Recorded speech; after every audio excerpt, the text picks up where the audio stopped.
बंगाल में चुनाव से पहले हमेशा हिंसा की खबर सामने आती रही है। पिछले साल विपक्षी नेताओं पर हमले होना आम से लगने लगा। कुछ दिन पहले नेता विपक्ष शुभेंदु अधिकारी के काफिले पर भी हमला हुआ था, जिसे लेकर के कलकत्ता हाईकोर्ट ने सख्ती बरती और राज्य सरकार को विपक्षी नेताओं की सुरक्षा सुनिश्चित करने की हिदायत दी। कोर्ट ने कहा कि राजनीतिक मतभेद का मतलब ये कतई नहीं है कि विपक्षी नेताओं की सुरक्षा से समझौता किया जाए। सोनम वांगचुक की रिहाई को लेकर के सुप्रीम कोर्ट में सुनवाई हुई और इस दौरान सरकार ने कहा कि वांगचुक ने अपने भड़काऊ भाषण के जरिए देश को तोड़ने की साजिश रची और इसलिए एनएसए लगाना सही है। इधर सोनम वांगचुक की पत्नी ने गिरफ्तारी को गैर जरूरी बताया। उन्होंने कहा कि सरकार की आलोचना करना हर नागरिक का हक है और इसे कोई भी दोष साबित नहीं होता। बता दें कि पिछले साल लद्दाख में हुई हिंसा में 4 मौतों के बाद से उन्हें अरेस्ट किया गया है। सीएम डॉक्टर मोहन यादव वडोदरा में महंत स्वामी महाराज के 92वें जन्म जयंती महोत्सव में शामिल हुए।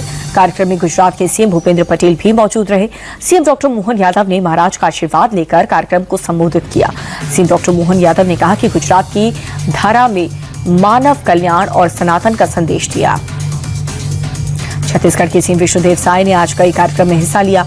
सीएम साय ने कोरबा शहर में बीजेपी के नए कार्यालय अटल समृद्धि भवन का भूमि पूजन किया। कार्यक्रम में दोनों डिप्टी सीएम भी शामिल हुए। सीएम साय ने अंबिकापुर में भी बीजेपी के नए कार्यालय का भूमि पूजन कर कार्यकर्ताओं को बधाई दी है।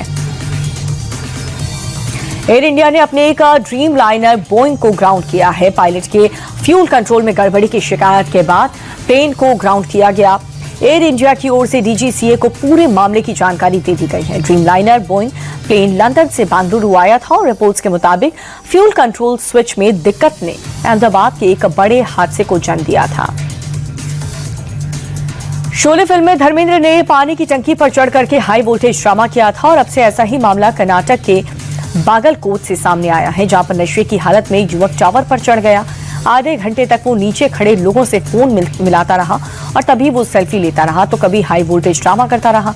काफी जद्दोजहद के बाद युवक को नीचे उतारा गया। यूपी के बुलंदशहर में रास्ते का विवाद खूनी संघर्ष में तब्दील हो गया और ये तस्वीर कैसे ये लोग हाथ में लाठियां लेकर के एक दूसरे पर ताबड़तोड़ वार कर रहे हैं। महिलाएं जमकर युद्ध कर हिस्सा बनती हुई नजर आई। बताया जा रहा है कि रास्ते और जमीन के पुराने विवाद पर दोनों पक्ष आमने सामने आ गए। मारपीट में करीब 8 लोग जख्मी हुए। मौके पर पहुंची पुलिस ने हालात को किसी तरह काबू में किया। यूपी के बांदा में फेयरवेल पार्टी के नाम पर जम करके हुड़दंगबाजी हुई है। ये वीडियो जरा आप देखिए। नाबालिग युवक और युवती कार से डरावने स्टंट करते हुए नजर आ रहे हैं। कार ने सनरूफ और दरवाजों से लटक कर रील बनाई जा रही है। वीडियो सामने आने पर पुलिस ने एक्शन लिया। गाड़ी के मालिक पर 21,000 से ज्यादा का जुर्माना लगा। पुलिस ने बाकी लोगों से ऐसे स्टंट न करने की अपील की है। फरवरी के महीने में भी दिल्ली में जबरदस्त ठंड पड़ रही है। पहाड़ों पर जारी बर्फ के बीच दिल्ली का पारा लगातार लुढ़क रहा है। बीते 2 दिनों में ठंडी ने 4 साल का रिकॉर्ड दिया। कई जगहों पर न्यूनतम पारा 4 डिग्री तक रहा। कोहरे के चलते दिल्ली के कई हिस्सों में विजिबिलिटी भी बेहद कम।